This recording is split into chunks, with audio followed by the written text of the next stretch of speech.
into a P. Diddy party? Yeah, many, honestly.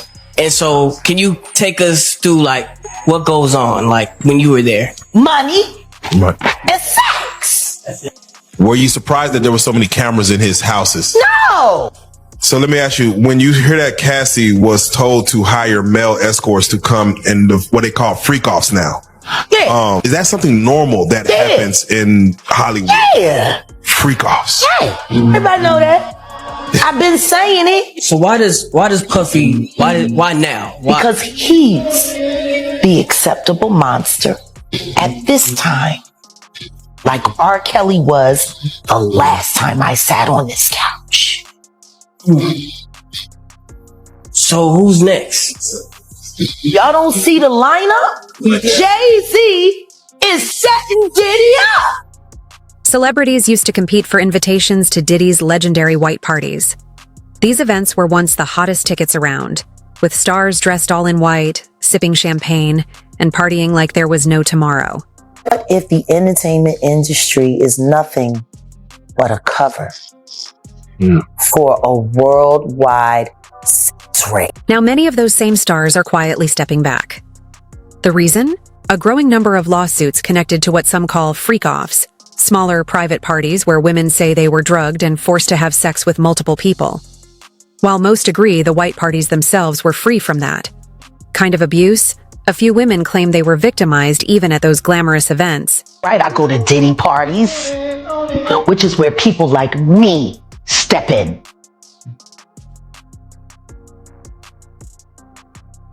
To walk motherfuckers out! Cause ain't nobody stopping me when I come. Why would they talk about it? Who is there to go to?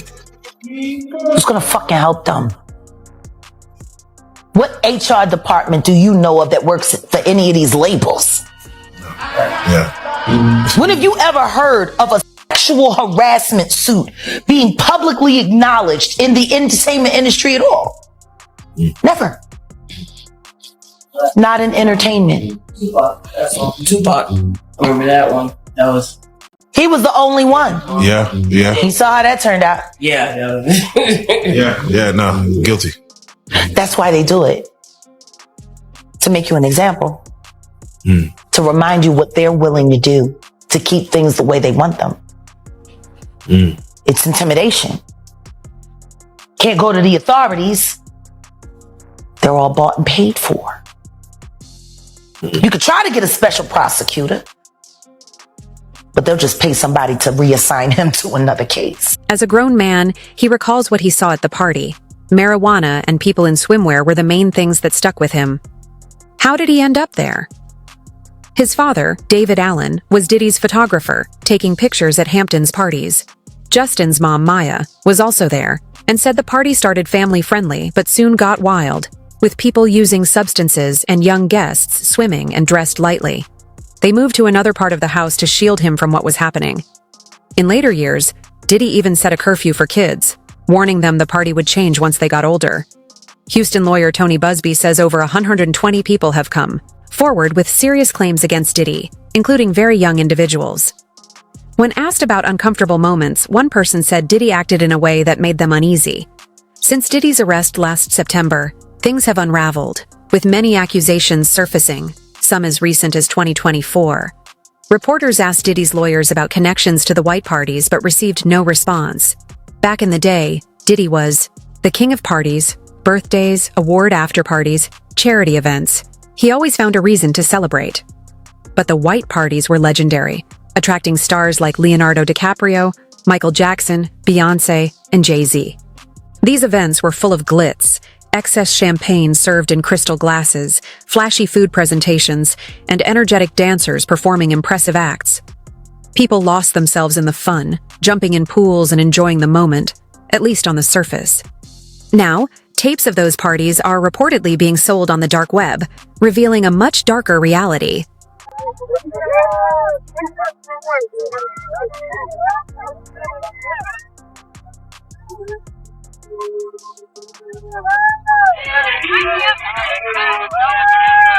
We got awards and everything.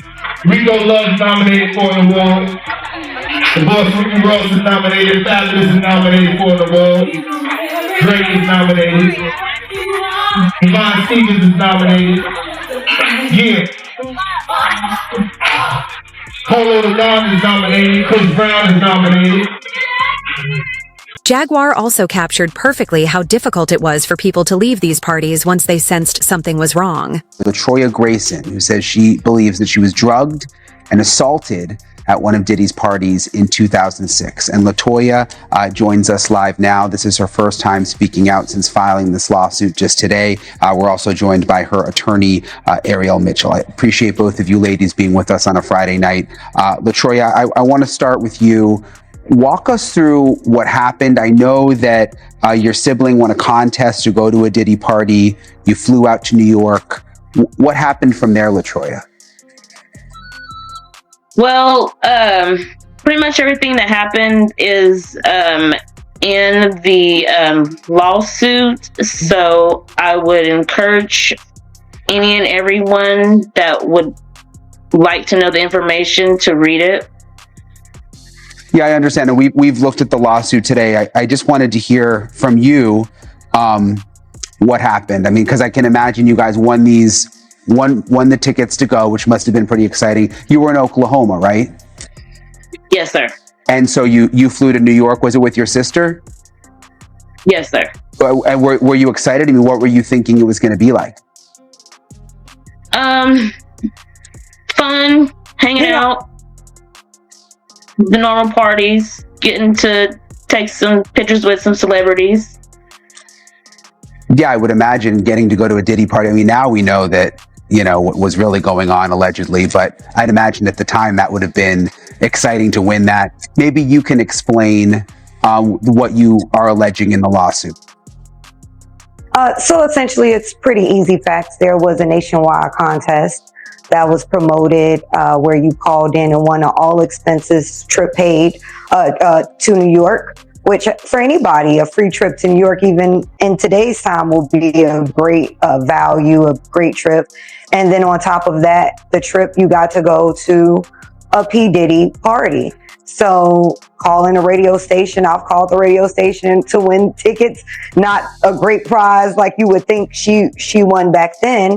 And this was, you know, back in 2006 during the height of Diddy's career, during the height of Bad Boy Entertainment and the white parties. So that was part of the enticement, was to bring people who knew about these parties, who desired to go there, which is why it was such a successful contest. She went to the party. There was transportation that was arranged, hotels that were arranged. Everything was all paid for, even transportation to the party. What I found to be concerning was that there was transportation to the party, but not from the party.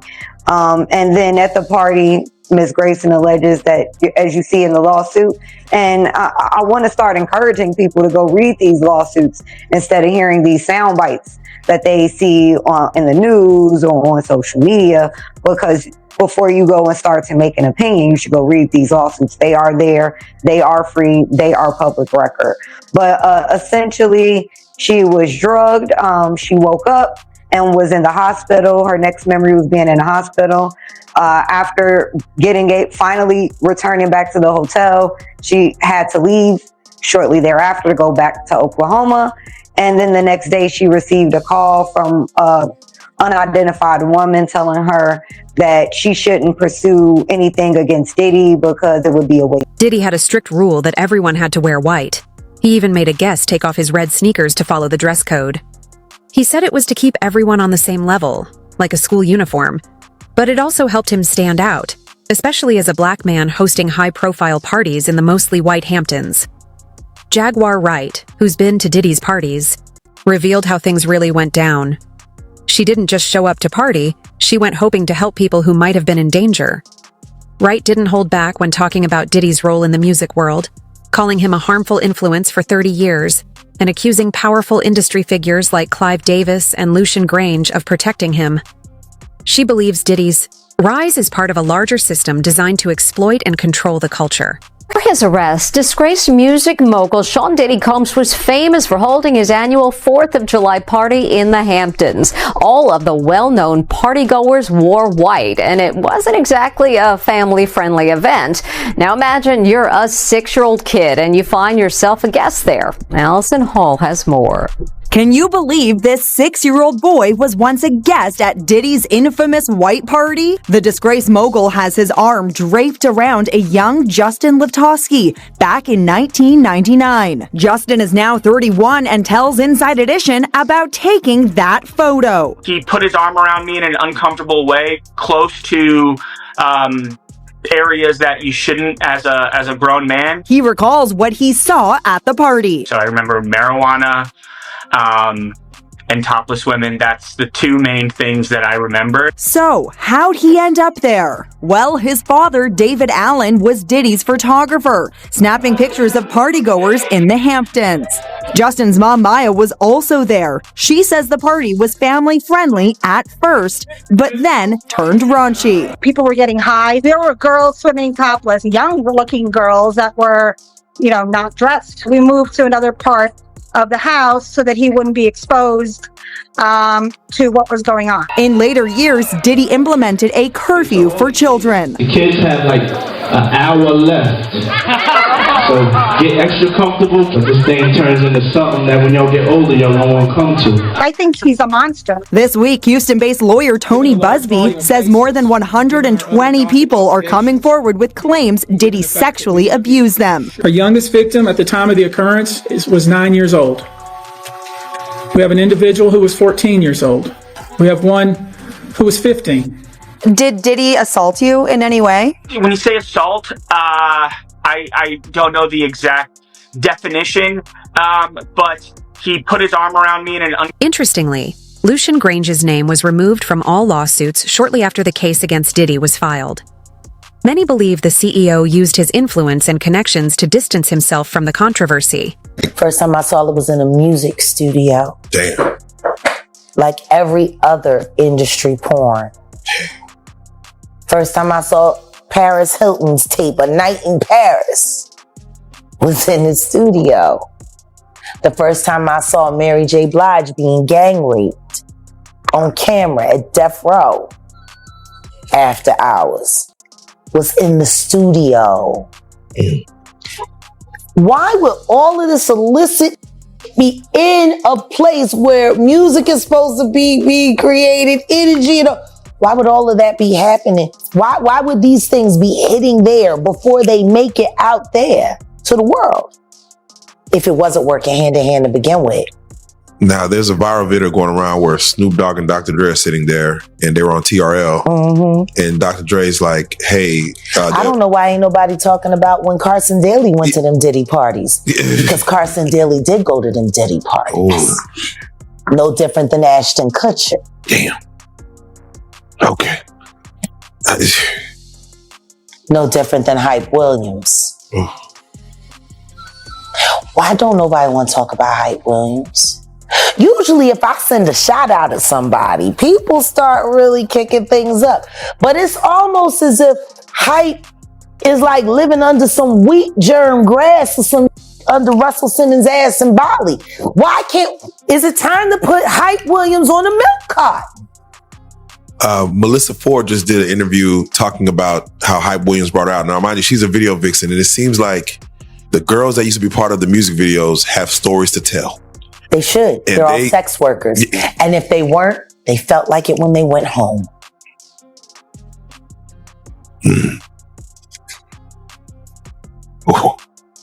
I don't think you'll ever hear about a woman saying that she was assaulted. His thing was turning straight men gay. That was his thing. She's calling for major changes in the music industry, saying, "This oppressive system has damaged our culture and society for far too long. It's time to stop enabling people like Diddy." Because of this, things are heating up in the trial. Recently, the judge threatened to remove Diddy from the courtroom for allegedly trying to intimidate the jury. Bullying is one thing. This nigga is sick. I don't know. We're just talking about I don't know what that is. Assault. somebody was just telling a story the other day. Said they went to a Diddy party and they ended up getting drugged. And when they woke up, they seen him. He was going in on somebody else. And they was like, oh my God, what are you doing? He was like, this was you last night. Yeah, that happened. Yeah. So, let me ask you a question. This is just for you just running around drugging people, socking them in a jail and popping them in their ass. Like, what is damn, combo breaker. Jet, let me ask you the mentality, and I just want your psychology behind it. When we talked last time on the virtual, you mentioned who's on tapes and who got tapes out. Yeah. The purpose of having a recorded freak off. Yeah. What does that do for the male? What does that do for the female? Like, some females are cool with it. What is the thought behind that as far as let's record this session and either rewatch, keep it for sale? Is it evidence? Is it just like, what is the mentality behind having if you can the own visual someone's memory sexuality, their vulnerability, if you can own that, you have the ability to control and manipulate that person. See, guys start off by saying, ooh, you sexy, man. I don't want to watch porn. I just want to watch us. See, that's the line.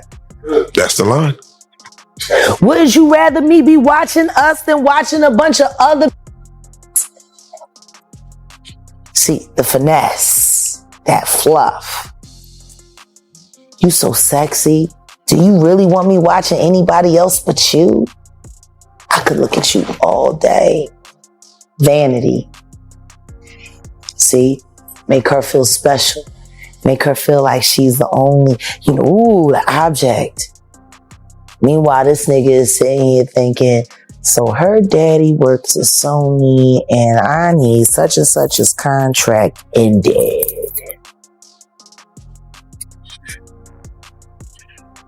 Does it also work this way for men? Absolutely. And it's worse for the men. Women are used to being the victims of sexual, not men. No man walks in thinking that another man is looking at him like a lollipop. Not a straight man. You are only hip to the that you hip to. You know what I mean? Which is why you hear so many people say they went to Diddy parties and they felt like something was off and decided to leave, or they got invited to another room and they decided to go because they felt like it wasn't right, or whatever the case. Jane said she met Diddy in November 2020 and started dating him in January 2021. At first, she was really into him. They traveled together, used drugs, and were intimate often. Jane mentioned that Diddy gave her substances that made her feel relaxed and euphoric. And she admitted she had only tried drugs twice before meeting him. In May 2021, Diddy began suggesting the idea of her being with other men, and over time, he talked about these fantasies more frequently. One day, while they were already using drugs and being intimate, he told her, "I can make this fantasy a reality if you'd like." When she agreed, he immediately arranged it. Within hours, a hotel room was booked, and a male escort named Don showed up. Jane said she and Don started touching each other while Diddy watched.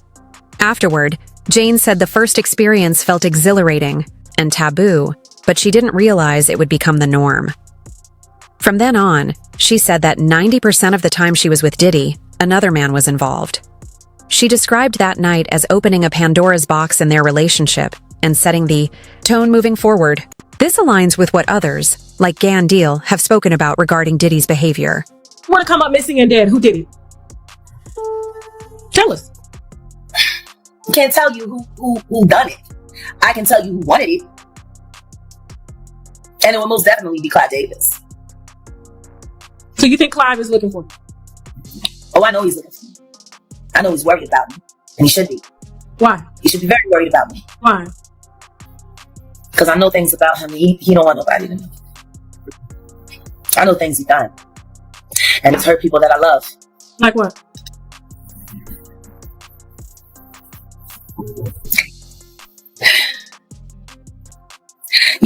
What I will say is this. When you're the kind of manager that would pay your client to be quiet about a rape to save a tour. And then nuke their career, tell everyone that they're crazy, and ostracize them because they disagreed with being quiet about it. When you're that kind of person that employs the same group of drug dealers that you've been working with for the past 25 years, and out of nowhere, people just keep dying of drug overdoses. You know, it kind of pisses me off that all of these artists have died from drug overdoses and nobody really bothered to take the time to look at the toxicology reports. See, all rock stars are drug addicts and alcoholics anyway, so why bother to do an extensive check? Easiest way to get rid of a difficult artist is a drug overdose. Because everyone will believe that they killed themselves. So who did Clive Davis kill? Oh, I can't tell you who he killed. I can tell you who he worked with that ended up dead. Who? Besides Whitney Houston? Yeah. Janis Joplin. So you know for sure that Clive Davis killed Whitney and killed... I didn't say I knew anything for sure. Okay. What I am saying is that the same drug dealer that has showed up to service a lot of these entertainers that have died have very close ties to Clive Davis, and everyone knows it. He's always hanging out at the Ivy. He has a bad diet and drinks too much. What's his name? Everybody. I don't know. You don't know his name? I was drunk. I've seen him around. Okay. Okay. If you understand. Now, being that you have had such a traumatic life. I know about Diddy's secrets. It's going to be this guy who was his bodyguard in the 90s, and he actually exposes a lot about Diddy. A lot of people believed that, Usher was groomed by Diddy. He wasn't only groomed by Diddy, he was groomed by L.A. Reid, the rest of them too, man. Because they knew what happened. Then they came out and brought him back, and all of a sudden, he's getting all the great tracks. He's getting all the songs. They making him into this star, even though he may have been abused. He knew that Diddy was involved with other men, and he also witnessed the weird things going on in his house with young boys such as Usher. He claims that everything Diddy was doing to young boys actually happened to him by his mentor named Clive Davis. This man introduced Diddy to the music industry, and he actually came out as bisexual recently, and it's been said, allegedly, that he forced Diddy to do certain things with him in order for Diddy to start his career. He basically gave Diddy the opportunity to start Bad Boy Records, and if it wasn't for him, then Diddy would